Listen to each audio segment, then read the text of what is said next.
حامد رضا صاحب، آپ لوگ اپنے گھروں میں بیٹھ کے کریں گے، فیصل آباد پہ بیٹھ کے آپ کریں گے یا لاہور اسلام آباد آ کے کریں گے؟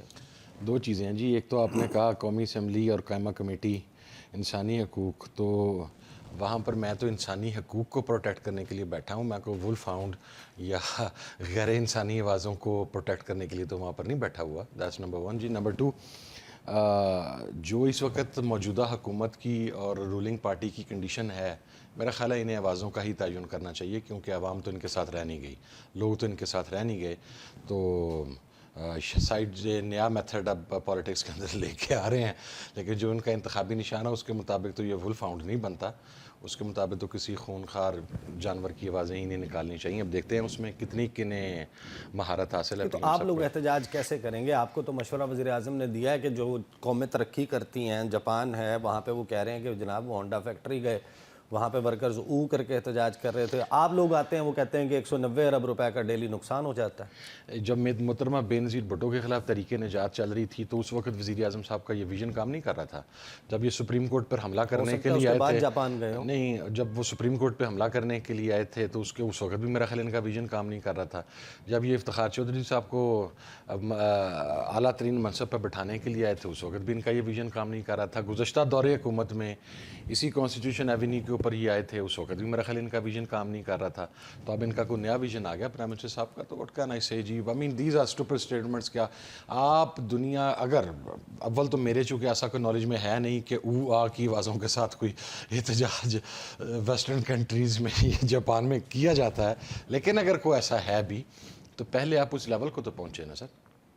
پہلے جاپان بنے، پھر جاپان بنے. احتجاج کر. اب آپ ایک سویلائزڈ کنٹری بنے، آپ ایک ڈیولپڈ کنٹری بنے، آپ ایسا ملک بنے جہاں پر ہیومن رائٹس کو وائلیٹ نہیں کیا جاتا، جہاں پر سول رائٹس کو سسپینڈ نہیں کیا جاتا، جہاں پر سیاسی اور جمہور کی آواز کو دبایا نہیں جاتا. ویسا بن جائیں، اتنی ترقی کر لیں، تو اس کے بعد دیکھ لیں گے اگر کوئی اس قسم کی آوازوں سے احتجاج ہوتا ہوا تو پھر. آپ لوگوں نے فیصلہ کیا کہ آپ اڈیالہ جیل کا دورہ کر رہے ہیں، اور 26 نومبر کے حوالے سے کیا معاملہ طے ہوا؟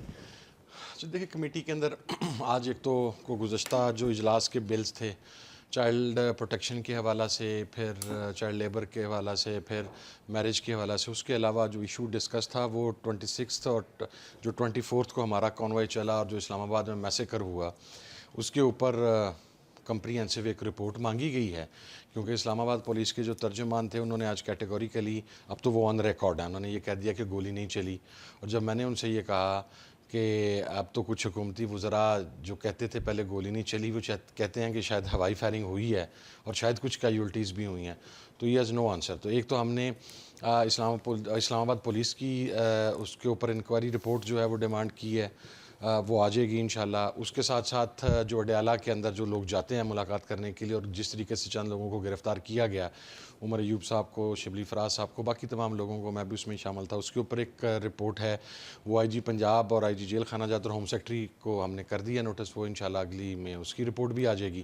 اور چونکہ جو جیل ریفارمز ہیں پاکستان کے اندر، آپ کو پتہ ہے جو جیلوں کے اندر قیدی ہیں ان کا ایشو جو ہے وہ بڑی ایک بحرانی کیفیت میں زندگی گزارتے ہیں. یہ پہلے بھی ایجنڈا کے اوپر تھا، تو ہم اسے لے کے چل رہے ہیں. اس کے لیے ہم نے ڈیسائیڈ کیا، آج میں نے یہاں آپ کے پروگرام میں آنے سے پہلے کمیٹی کے اجلاس کے بعد وہاں پر ہم نے ایگری کیا تھا، تو ہم پورے پاکستان کی تمام جیلز کو وزٹ کرنے کے لیے جا رہے ہیں. آج ہم نے وہاں پر خواتین جو قیدی ہیں، جو پروسیکیوٹ ہو چکی ہیں یا جو انڈر پروسیکیوشن ہیں، ان کے تمام کیسز کی تفاصیل ہمارے پاس آ گئی ہیں. تو وہ اب ہم تمام جیلز کو وزٹ کریں گے اسٹارٹنگ فرام اڈیالہ، اور وہ اس کے لیے 8 تاریخ کو ہم وزٹ کرنا چاہ رہے ہیں. کمیٹی اور کمیٹی نے as per rule speaker national assembly Sardar Ayaz صادق صاحب کو لکھ دیا. وقت کم ہے، کل مذاکرات کی میز پہ آپ لوگوں نے بیٹھنا ہے. ٹائم لائن کیا ہے آپ لوگوں کے ذہن میں؟ 31 جنوری کی ڈیڈ لائن تو ہمیں پتہ ہے، آپ کی پہلی میٹنگ سے دوسری میٹنگ کے درمیان کوئی 10-12 دن کا وقفہ آ گیا، تو اب کیا ہے؟ اب یعنی کل ملاقات ہو جائے گی، پھر دوبارہ سے ایک لمبی بریک آ جائے گی یا نہیں؟ دوبارہ میرا نہیں خیال کوئی لمبی بریک آ سکے گی. ہم اسے if not daily basis, most probably ایک تو میٹنگ شاید نیکسٹ ڈے ہی ہو جائے. If not daily basis then other day basis, ہر دوسرے دن کے حوالے سے ہم اسے فاسٹلی اور سپیڈیلی لے کر چلنا چاہتے ہیں. تو اس دوران آپ کا تو تمام تر چیزوں پہ کیا پروگریس ہوئی ہے؟ کس چیز کو حکومت کیا مانا ہے، کیا وہ رکھا ہے؟ وہ تو فیصلہ تو فائنلی عمران خان نے کرنا ہے. تو اس دوران آپ یہ کہہ رہے ہیں کہ اڈیالہ کا دروازہ کھلا رہے گا، آپ ادھر ملاقات کریں گے، جائیں گے خان صاحب سے ملاقات کریں گے، واپس آ کے مذاکرات کریں گے، یہ سلسلہ چلنے والا ہے؟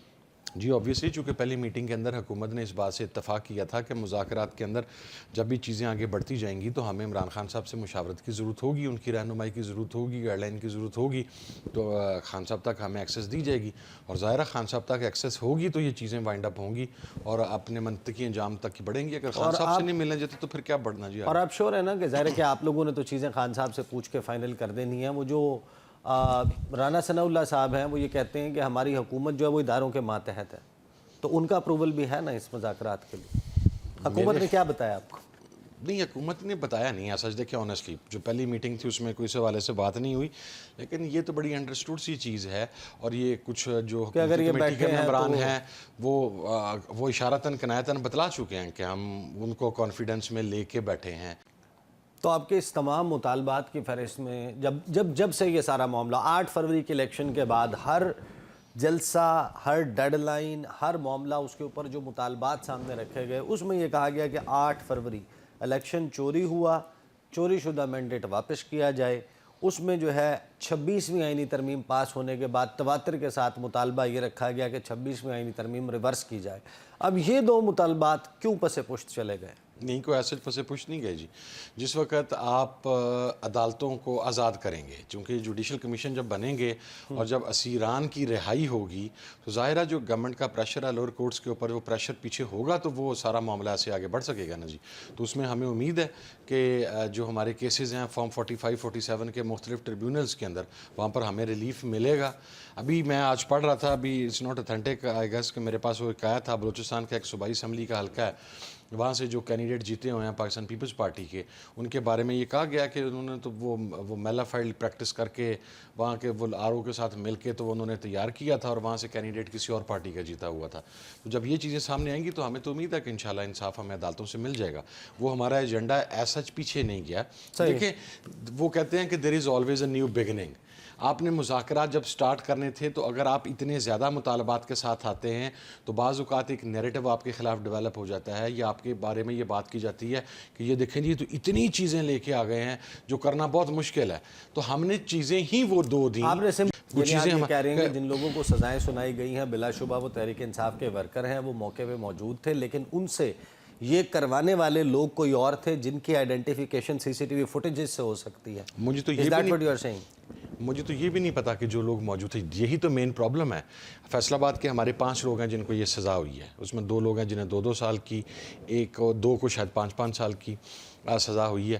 ہمیں یہ بھی نہیں پتا وہ کہاں پہ موجود ہیں، because I haven't seen their pictures.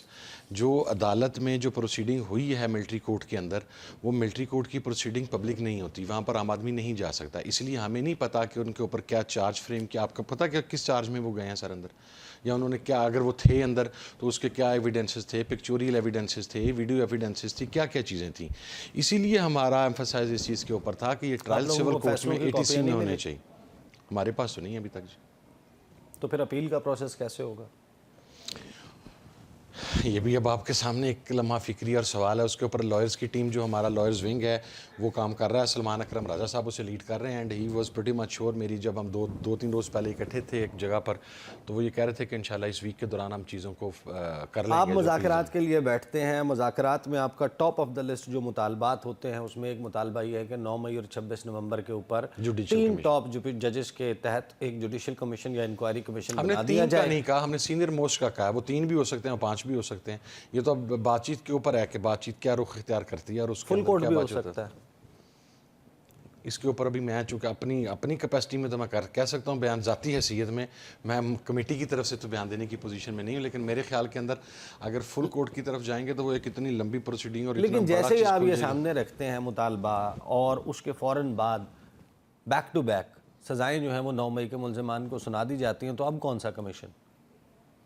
نہیں، تو وہ ابھی تک سپریم کورٹ کا جو فیصلہ باقاعدہ وہ تو نہیں آیا ہوا نا، وہ تو کنڈیشنل اجازت دی گئی تھی تاکہ جو لوگ وہاں پر پڑے ہوئے ہیں جیلوں کے اندر، جو بیچارے 1.5 سال سے اپنی فیملیوں کو نہیں مل سکے، جن کے بیسک سول رائٹ سسپینڈ ہیں، اگر انہیں آپ کنڈیشنل سزائیں سنا دیں، یہ بھی تو ہو سکتا ہے نا۔ سپریم کورٹ کا جو بینچ ہے وہ اس جو ملٹری کورٹ کا ٹرائل ہے اسے ہی کالعدم قرار دیتے تو ان کی سزائیں تو آٹومیٹکلی ختم ہو جائیں گی۔